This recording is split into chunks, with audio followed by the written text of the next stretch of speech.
Bom dia, boa tarde, boa noite, sexto ano A, B e C. Como vocês estão? Espero que vocês estejam bem. Então, vamos retomar nossa rotina de estudo. Vamos estudar o gênero textual, carta pessoal, e-mail, blog, diário, bilhete e pôster, tá? Não é muito conteúdo, são gêneros parecidos, gêneros que estão presentes no nosso dia a dia, que nós utilizamos muito, tá bom?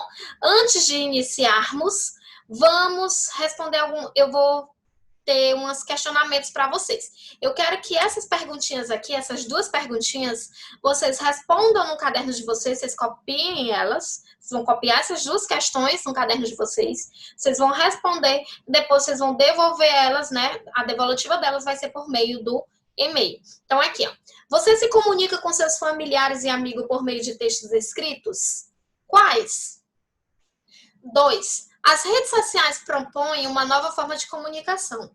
Em sua opinião, elas facilitam ou atrapalham? Por quê? Então, pensem em casa um pouquinho e me respondam esses dois questionamentos que eu estou fazendo para vocês. Claro que vai facilitar ainda mais agora depois que vocês assistirem a esse vídeo. Então, vamos lá. Começar pelo pôster. Gente, é um gênero digital novo, tá? Que vocês utilizam no dia a dia de vocês e que vocês usam muito. Talvez vocês não saibam que o pôster, né, é um gênero. E é um gênero textual novo e digital. Então, vamos aqui, ó. O pôster é um gênero digital, um gênero textual digital. Uma vez que denominamos postagem tudo o que publicamos em ambiente virtual de redes, como Facebook, Pinterest, Instagram. Então, tudo que vocês publicam hoje na rede, no ambiente virtual de vocês, é chamado de postagem, né? Ou pôster. E o pôster é um gênero textual digital. E nós não poderíamos deixar de estudar ou de analisar e até mesmo de fazer interpretações de texto a respeito desse gênero. Então, aqui, ó.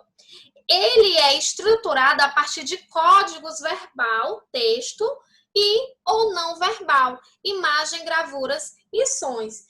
Os posters apresentam características multimodais. Gente, quando ele fala em recursos, em características multimodais, ele está falando de recursos verbais, né, que são os textos escritos, como números, e recursos não verbais, como as imagens, os desenhos, as fontes, as cores, tá bom?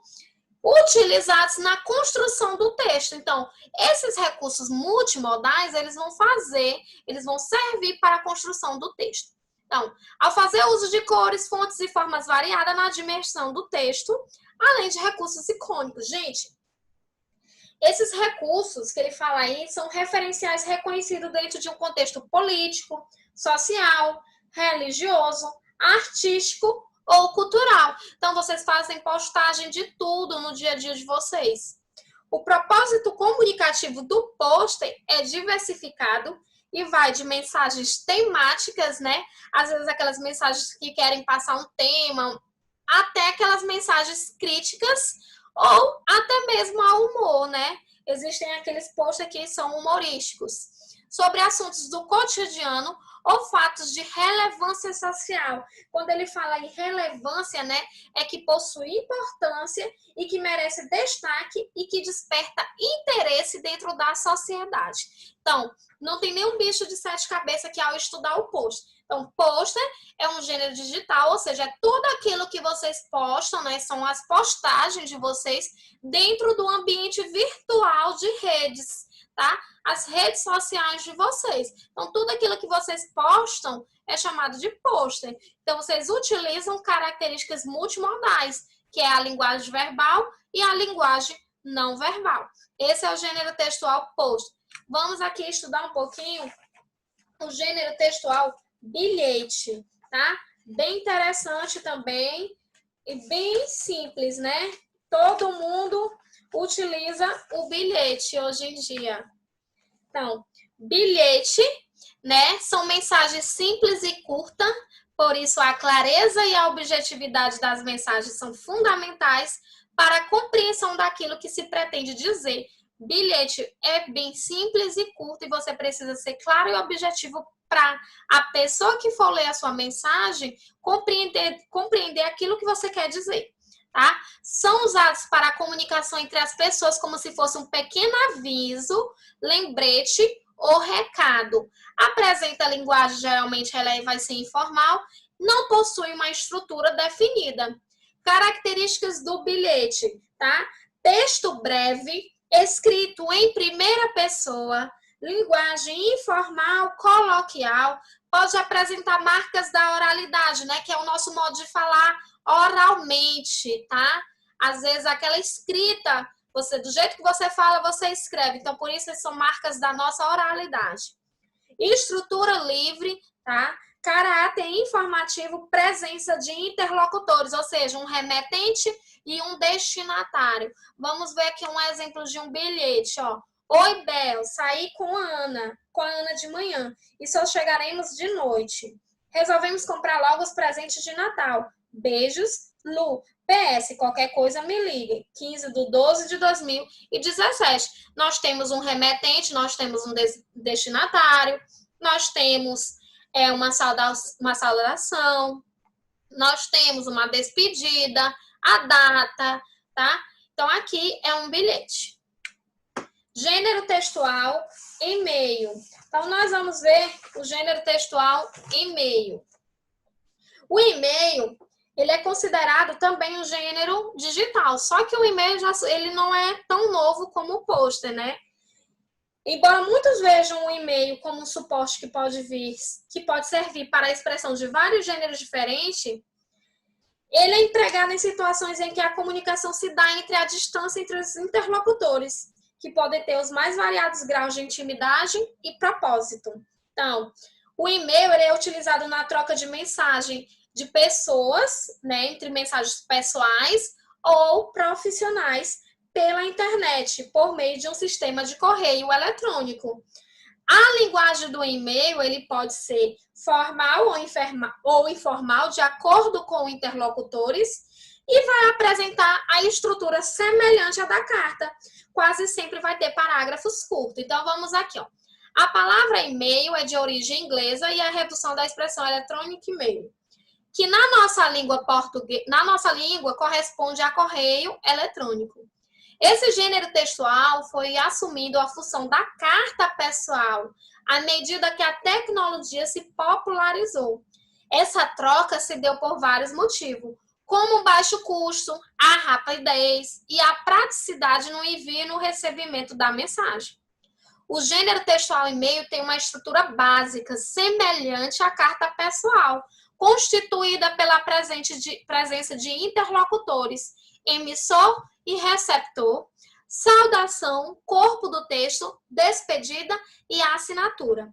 O grau de formalidade da linguagem utilizada no e-mail vai depender da relação entre os interlocutores, como eu falei já ali no início para vocês. Depende muito do grau de interlocutor. Se você está trocando uma mensagem com um amigo seu, você pode utilizar uma linguagem formal. Se for um e-mail profissional, um e-mail, uma atividade, uma linguagem formal. Ou seja, quando a comunicação se estabelece entre parentes e amigos, normalmente se utiliza a linguagem coloquial. Por outro lado, nas relações profissionais, a linguagem formal é mais adequada. Nesse gênero textual, que tem como suporte convencional a tela de um aparelho tecnológico, o uso de abreviações comprova o grau de proximidade entre os interlocutores. Outros recursos utilizados no e-mail informal é aquelas figurinhas escolhidas para representar o estado emocional do emissor. Então, vamos ver aqui um exemplo de um e-mail. Para poder enviar um e-mail, né, eu tenho que ter o meu e-mail. A pessoa que eu vou enviar também tem que ter um e-mail, né? Vai ter aqui a data do envio, vai ter o assunto, vai ter uma saudação, vai ter a despedida. Se vocês observarem, esse e-mail aqui é um e-mail bem íntimo, entre pessoas bem íntimas, entre amigos ou algum parente, né? que está sendo utilizada a abreviação de palavras, tá? E uma linguagem totalmente informal. Nesse outro exemplo aqui, nós temos um exemplo de um e-mail profissional, né? Entre pessoas, um e-mail profissional, questão de trabalho, de pedido, de nota fiscal. Mas também, ó, tem que ter um e-mail da pessoa que está do remetente, do destinatário, o assunto, a data de envio, né? Tem que ter toda uma saudação, tem uma despedida, o nome, tem toda uma linguagem formalizada aqui nesse e-mail. Blog. Então, vamos aqui ao gênero textual blog, né? O blog também é um gênero não tão novo quanto o post, mas é um gênero digital que precisa da internet para acontecer. O blog, ele é bem parecido com o diário, tá? Que é o próximo gênero que nós vamos estudar. Então, um blog é uma página da web atualizada com frequência que contém pequenos parágrafos apresentados de forma cronológica. Assemelha-se a uma página de notícia ou a um jornal que segue uma linha de tempo com um fato após o outro. O conteúdo e o tema dos blogs abrangem uma infinidade de assuntos que vão desde diários até piadas, fotografias, notícias, links, ideias, tendências políticas e sociais. Enfim, tudo o que se quiser produzir. Muitos blogs são pessoais e exprimem sentimentos ou ideias do autor. Ou ainda, resultam da colaboração de um grupo que se reúne para atualizar um mesmo blog. Alguns blogs visam a diversão, outros são utilizados para o trabalho e há os que juntam diversão e trabalho. Fazer um blog é como mandar uma mensagem instantânea para toda a web. Ou seja, você escreve sempre que tiver vontade e todos que visitam o seu blog têm acesso ao seu texto. Muitas vezes o blog se parece com um diário de papel, a não ser pelo fato de que para produzi-lo são necessários um computador e o acesso à internet. Ou seja, o blog ele é bem parecido com o diário, só que a diferença é que o diário de papel, né, você não necessita de internet e computador, e o blog não. Você, para escrever no blog, você necessita do computador e internet. Os dois, eles também vão se diferenciar, porque o blog pode ser publicado online e qualquer pessoa pode conhecer o texto, ao contrário do diário, que em geral contém ideias bem pessoais e até segredo. Por essa razão, o webblog ou blog, como hoje é conhecido, encontrou muitos adeptos que se interessam em saber com detalhes o cotidiano das pessoas. Então, blog, gente, é uma página da internet na qual o proprietário divulga suas ideias e fatos de sua vida, além de abrir espaço para comentários e discussão. Eu vou estar colocando um exemplo de um blog para vocês no outro material que vai estar sendo enviado para vocês, tá bom? Diário. O diário, bem parecido com o blog, né? Só que eles também se diferenciam pelo fato de o diário ser algo íntimo, né? Às vezes você coloca emoções, desejos, segredos seus que você não quer revelar para outra pessoa. Então, o diário é um gênero textual que tem como finalidade registrar, né, em primeira pessoa, fatos do cotidiano acompanhados da impressão do autor sobre eles. Então, a pessoa que registra no seu diário, né, coloca na primeira pessoa aquilo que ela vivenciou no seu dia a dia. Ela vai colocar suas ideias, suas emoções, seus desejos, seus desabafos, segredos do próprio autor. Originalmente, ele é escrito como um texto íntimo, que não deverá ser lido por outras pessoas. Claro, ele pode ser publicado se tiver um importante valor histórico, por exemplo. Há também diários ficcionais, histórias apresentadas em forma de diário, por ser esse formato que permite expressar mais claramente o ponto de vista de uma personagem.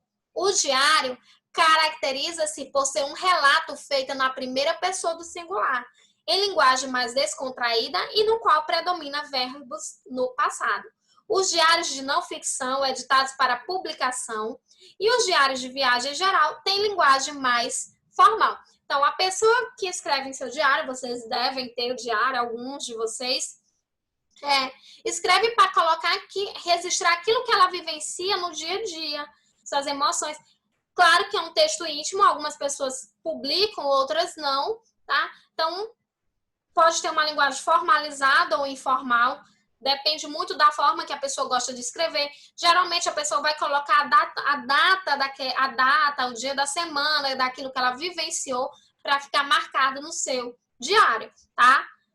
E nós vamos estudar, por último, a carta pessoal, né? A carta pessoal é um gênero bem antigo, que surgiu da necessidade das pessoas se comunicarem, né? Que antes do advento da tecnologia, a maneira de as pessoas se comunicarem à distante era a carta, né? E a carta pessoal era, nesse contexto, um meio de comunicação mais barato. Porém, gente, o avanço tecnológico, né, fez surgir o telefone, o celular, as redes sociais, que foram tomando de conta, né, e deixando um pouquinho a carta para trás. Então, nós vamos ver que há algumas principais características dentro desse gênero, né? Nós vamos ver que existe sempre um emissor, né, e um receptor. O emissor é o remetente e o receptor é o destinatário, que as cartas pessoais vão ser estruturadas conforme o modelo, né? Vão ter local e data, vão ter uma saudação, um vocativo, um corpo de um texto, uma despedida e uma assinatura. A carta pessoal, ela vai ter a função de promover a comunicação entre as pessoas que estão distantes. Assim, ela pode tratar sobre qualquer assunto. Além disso, a linguagem que vai ser utilizada nesse gênero textual tende a ser informal, em função do grau de proximidade, de afinidade entre as pessoas, entre os interlocutores. Então, vamos ver aqui a estrutura de uma carta e os seguintes elementos: o local e a data. Então, essas referências ficam no início da carta, em geral, à esquerda. O vocativo pode-se empregar somente o nome do destinatário ou um termo de cortesia seguido do nome, como prezado, caro, estimado, querido. Depois do vocativo, pode-se colocar vírgula, 2 pontos ou nenhuma pontuação. O texto, né, que eu vou chamar de texto ou corpo do texto, é onde se expressa o conteúdo da carta. Depois nós temos a despedida, né? Pode ser formal ou informal, cerimoniosa ou afetuosa, variando de acordo com a finalidade da carta e o grau de intimidade entre os interlocutores. Vou ter a assinatura, em geral contém apenas o nome do remetente. E, normalmente, as cartas elas vão ser enviadas por onde? Pelo correio. Por isso, são colocadas em envelopes que devem ser preenchidos de forma adequada. Na parte da frente, deve-se escrever o nome e o endereço completo do destinatário, com o CEP, Código de Endereçamento Postal, constituído de 8 algarismos. Os dados completos do remetente devem constar no verso do envelope. Observe os modelos. Tá aqui, ó, modelinho para vocês, o envelope, a forma como se preenche. Então, por fim, o que seria uma carta pessoal?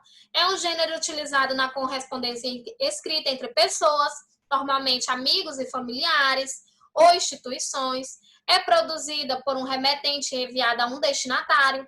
Apresenta local, data, vocativo, texto, despedida e assinatura. Não existe só a carta pessoal. Nós temos a carta comercial, nós temos cartas argumentativas, nós temos carta ao leitor, carta do leitor, outros tipos de carta, como carta aberta, que nós vamos estudar, vocês vão estar estudando mais na frente.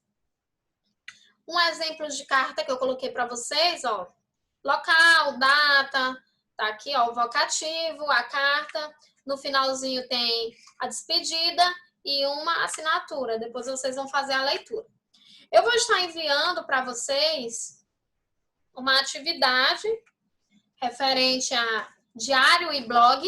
Além dessa atividade de diário e blog, vocês vão responder esses dois questionamentos que eu fiz para vocês no início.